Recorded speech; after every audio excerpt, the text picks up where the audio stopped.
په سویل ختیځ زون کې له ګاونډي هیواد پاکستان سره د شاوخوا 1500 کیلومتره ډیورنډ فرضي کرښې پر مسیر دغه نوی تیریدونکی سړک چې زابل، پکتیکا، خوست او پکتیا ولایتونه سره نښلوي شاوخوا 50 سلنه چارې بشپړې شوې. دغه راز د سړک تیریدو ترڅنګ په یادو سرحدي سیمو کې یو شمېر نوې پوستې هم ایجاد شوې او پر ځینو یې اوس مهال کار روان دی. او د سره ځنګله تر سپینې شګې پورې دا سړک موږ وصل کوو چې تقریبا تر دې سړکه 1540 کیلومتره ساحه ده. پر دې باندې کار روان دي، کار جریان لري. د دې سړک د ولس لپاره په ګټه دی، د وطن لپاره په ګټه دی. نو د دې سړک تیرول ګټې ډېرې لري.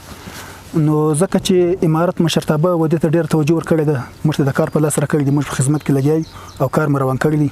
دا کار به نور هم کوو. عموما کې خو د هر هیواد تر ټولو مهم څه دغه سرحد ده. دې په خاطر باندې چې په داخل کې دومره مشکلات نه لکه د بهر چې یو هیواد ته مشکلات پیښیږي. نو په دې باب باندې موږ په سرحداتو کې پوستې شروع کړي تر څو د دښمن مخه ونیسو. چې تقریبا 25 پوستې موږ په الحال پاله کړي دي او د مجاهدینو اوسېدلو لپاره مې یاد ساحې مسؤل ته سپارلې دي. او په نظر کې ان شاء الله تقریبا 1540 کیلومتره سرحد موږ لرو. نو دوی ټول په نظر کې نیول شوی دي چې ټول باندې پوستې جوړې شي. عام خلک د دې سړک په تیریدو خوښ دي او له خپل اړخه د هر راز همکاریو ډاډ ورکوي.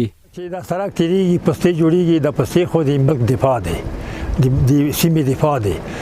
موږ په دې خصل په سلو کې خوښ یو، رضا یو، پوستو ته خوښ یو او د پوستو په څنګ کې چې سړک تیریږي دغه ته خوښ یو، ځکه چې د ضرورت په وخت کې به اکمالات د دې سړک نه کیږي. موږ په دې خاطر د دې سړک نه خوښ. نن دا ډیره د افتخار خبره ده، غوټه کیسه ده چې د وسار نه بل سره پورې د مکمل سرحد دا د اسلامي امارات په قبضه کې شو او سترګلاند شو. دغه مو خوشحال یو، دا مونږ ته یعنی په ګټه ده، ټول افغانستان ته دا په ګټه بوله او په ګټه ده.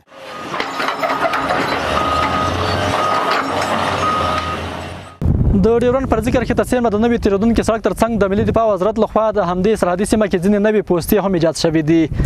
د مسؤلینو پر وینا دغه نوی تیریدونکی سړک به د همدې پوستو پر وخت اکمال او سرحدي سیمو د لا قوي کېدو لپاره خورا اغېزمن ثابت شي. عبدالغفور عبید، د افغانستان ملي راډیو ټلویزیون، د پکتیا پټان ولسوالۍ.